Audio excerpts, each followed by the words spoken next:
welcome to my office. You may take a seat. Thank you. My name's Andrea.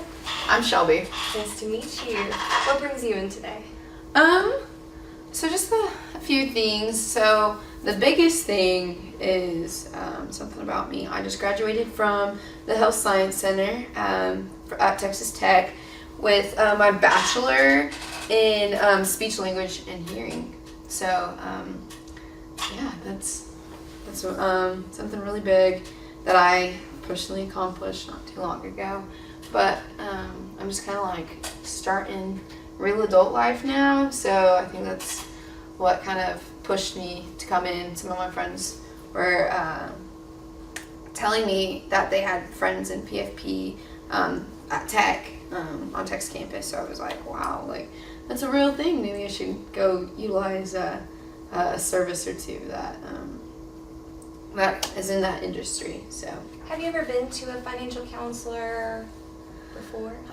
No, I haven't. I'm not even sure if any of my friends have. Maybe I think they were just telling me that it's something I should do. I was thinking, why not? Like I can't do this by myself. So I was thinking, get some help from a professional. Yeah. No, a lot of people starting out in their careers need someone to guide them and to educate them about maybe pensions or, the benefits that their profession could have. May I take notes during this meeting? Of course, yeah. Do anything you need to. All right. What does money mean to you personally?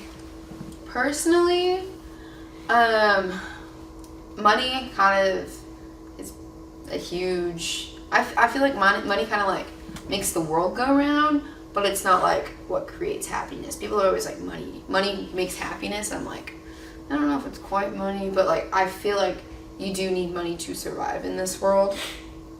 And I think that kind of comes from like I have that outlook from like whenever I was a child, because my mom was in education and my dad was a farmer. So two of like the low they worked their butts off for not as much as they like deserve. So they worked hard to provide for me and my siblings, but we did have to make the dollar stretch a little bit. So like I said, my happiness from growing up didn't come from money. Kind of came from other things we got out, like other things you could just other things. But yeah, our world didn't completely stop because of our financial situation, but I feel like my childhood probably would have been a little bit different if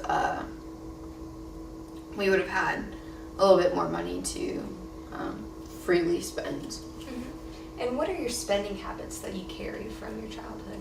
I definitely think I got my mom's penny pincher kind of attitude.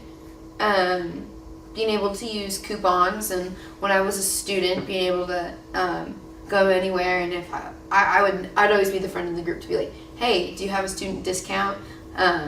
Making sure we could, save a few bucks every time we went out to eat, or every time we went to the movies, things like that. I was always the one kind of initiating saving a few bucks. My friends are like, why do you always say that? And I'm like, well, if we go to dinner 2 or 3 times a week and something fun on the weekends, that's $5 or $10 that I could be putting towards next week's meals and activities and stuff. So I was definitely got that from my mom, but something I don't really know where I picked this up along the way, but definitely not from my childhood because we didn't have the nicest things. But I do like nice clothing, nice shoes. I want a very nice car. I want a nice car one day. Kind of balling on a budget kind of lifestyle. I have these nice things, but it's because I kind of saved in other aspects, or because I invested in my human capital and will have a nice job one day kind of thing. So like I said, I'm not really sure where that came from in my childhood, because kind of had the bare minimum most times. And I don't know, may have come from my freshman year in college, my roommate, because that's when she kind of introduced me to some name brands. I mean, shopping outside of like Walmart, Target kind of thing. She took me to like Whole Foods and Sprouts and stuff, and I was like, whoa, like, what is this? Like, it was a new lifestyle for me, and so I was kind of like introduced to spending a little bit more for a product. So yeah, no, and I understand. My parents were the same way. We always shopped at Walmart, and local places that weren't always so expensive because we didn't have the means to go out and do that stuff. What are some of your goals in the future or today? Okay, so very exciting goal, or it's a goal for me within this is I was recently got engaged to my fiance Brad, and I've always, even as a kid, I kind of dreamed of like having this huge elaborate wedding, and so I kind of set the budget for my wedding at $40,000, and my dad, like I said, my parents still aren't in like the best like financial, like they don't just have a bunch of money to throw around. My dad agreed to pay for half of my wedding, and so personally, like my personal goal right now for within my wedding is trying to obtain the $20,000 on my end, so that I can have a nice elaborate wedding like that I've always dreamed about. And people are always like, "What's one night? Why do you want to spend so much?" But it's always been a dream of mine to have it the way I want it. So I'm not really like listening to other people when it comes to the money side of my wedding. So yeah, no, I understand. It's the memories that count, and making the memories is what comes out of a more elaborate wedding. Yeah, and Brad was kind of like, "Do what you want. I'm gonna be happy either way." And I'm like, yes, my time to shine, because I'm a really big planner. I really like writing things down, and all throughout college, I was the girl that took my planner everywhere. I wrote everything down to the minute in my planner. So planning my wedding recently has been very, very fun in the kind of technical aspect of it. Good. Have you looked into a wedding planner? Or are you doing this yourself? I haven't thought enough into hiring someone, but hiring someone on top of kind of what I would, from here on out, kind of need your help in is also kind of maybe saving or finding other means to pay for what I have, what I'll need to contribute to make this thing happen. So you, one of your goals is to have that big wedding, and you need to plan out how to save up for that $20,000 that you're spending out of pocket. Yes. Yeah, we can definitely do that. Usually we start with a journal, just to track spending. And if you want, you can bring your fiance in, and then we can have a group discussion about it if you would feel comfortable with that. Oh yeah, definitely. He was very encouraging when I told him I was coming to this, so hopefully he'll be after today I can tell him how good this will be and how much he probably could benefit from coming as well. Yeah, that would be great. I would love to meet him. Are there any other goals that you'd like to discuss? So one big thing that after Brad and I get married, we want to buy a house. So that's a very large goal that we have. Big goal, because we want eventually to start a family, have a few kids.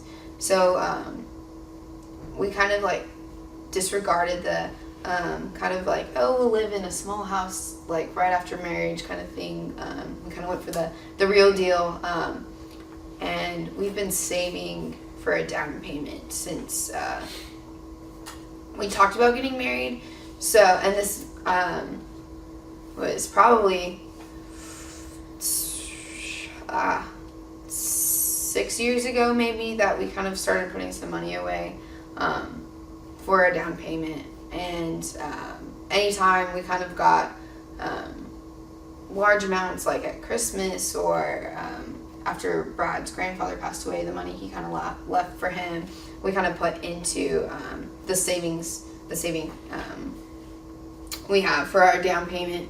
So we've been looking at houses in Cedar Park, where Brad has been working the past 2 years, where his father's business is, and our current,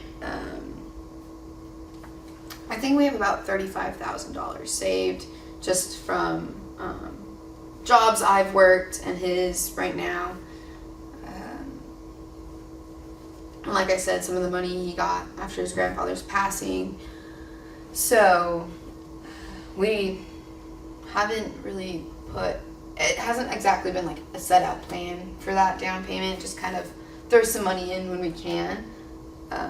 So that's kind of where we're at with that big goal. But I guess where you would kind of come into play is kind of letting us know if we were to find a house, coming to you and be able to say, hey, what do we do now? We want this place. So yeah, and I can also recommend you to one of my friends. She is a realtor, and she is great with working with clients and understanding that, not everyone has the same goals and outlooks in life, and so she takes your goals and outlooks and examines them further to find the perfect house for you. Awesome. So I can recommend you to her at the end of the meeting. Yeah, perfect. All right. So let's throw in a miracle question here. Okay. Let's say that you had an unlimited budget. What would be your first priority? I think the biggest thing that I would want. So I really don't have any kind of debt currently. I really don't have something that, like in college, before coming to college, my grandparents, whenever I was younger, my grandparents set up a 529 plan for me. And the degree I earned was a 2x2 from Tech. So I spent 2 years on Tech's campus and 2 years at the HSC to receive my degree. So I was able to do that in 4 years with the money they had set out for me. So I'm very fortunate and very gracious of them that I'm leaving college with 0 student loans. So immediately that's what I feel like most people would have thought, and I didn't really think I don't have that to immediately be like throw money at. But I guess my biggest thing would be my wedding. Maybe even paying for the whole thing so I wouldn't have to put any financial burden on my parents, on my father. Just kind of being able to have things exactly the way I wanted to without burdening, like I said, my father or anyone else, or even paying for some family that can't. They're like, oh, the travel's kind of far. I don't know if that, or friends or family. I don't know if I have money for a plane ticket. Kind of being able to be like, I got you. I really want you to be there that day, because family and friends are like what's really huge to me, like mean a lot in my life. So making sure that's the wedding's paid for and the people who I want there are there, kind of thing. So that would be part of my unlimited budget. I also would love a new car, just something big and kind of fancy. Like I said, kind of like a balling on a budget kind of thing. I want a fairly larger family someday. Like I want three or four kids. So something that if that were to start happening in the near future, that I could haul my family around with me, kind of the soccer mom outlook without the minivan. So a nice car would fall into that budget, I think. And then the house maybe. That's always been a dream of mine, but it's not something I feel like I need to chase after immediately. If that makes sense. No, it makes complete sense. We can do the budgeting aspect of that and get that settled in with, your daily life, and you don't have to change very much if we do go ahead and do the budget. I would just have you prioritize a couple of your, main spending. Realistic things. Well, yeah, and I mean, some of them can be whatever you want them to be. Awesome. And we'll say for that. What are your hobbies outside of being a student and looking for a profession? I really enjoy baking. I would love to I don't think I'd ever want to be on a baking show or like have, I don't know, one of the, compete in the shows on Food Network, but I would love to be able to sit in like a student, or not a student audience, like a live audience for like some of those shows. I think that'd be really cool. But yeah, baking, I love a few of the magazines I get in the mail. I flip through a couple times a week, always kind of clipping out new recipes to try, the state-of-the-art kind of pans and baking sheets, mixers, kind of all the equipment that go into it. I clip them out and kind of keep them so when I have my dream kitchen one day, I can fill it with my baking utensils and what I would need to kind of make that hobby, continue the hobby, I guess. Not kind of make it into anything, but definitely the person at work that shows up with cookies on Fridays or sends a cake with my kid to school for his birthday rather than going to Market Street and buying one. It's gonna be me as a mom one day. I hope so. Okay. And so would you say that the kitchen is a big part of what you want in your home? Yeah, Brad kind of wants a man cave, so like I'll let him have his man cave if I can kind of have my like kitchen. So like if we just like agree on everything else, he'll have his man cave, I'll have my kitchen kind of laid out kind of the way we want it without stepping over boundaries. So okay. Yeah, a kitchen, nice kitchen. Sounds pretty reasonable. We have about 4 minutes left of this session. Is there anything else you'd like to discuss? So one of the, like I mentioned kind of before, is that I didn't take any student loans out while I was in college, and kind of was able to pay for things with my part-time job while I was there. So I don't have any credit.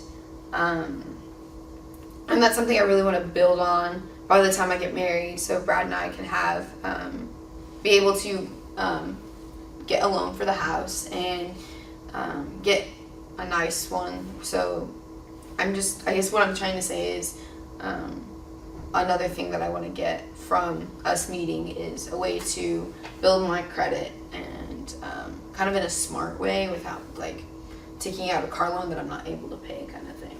Yeah, no, I understand. So we would look at credit cards and examine the different credit cards and see which one has the lowest fees and which one's the best for you and your future family. Okay, yeah, because I really don't have any idea how credit works or credit cards or loans in that sense kind of work.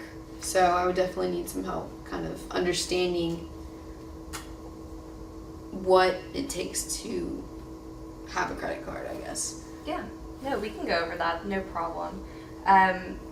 So to go over and recap this meeting today, you just got out of college, you're looking for a job, and what does your husband do?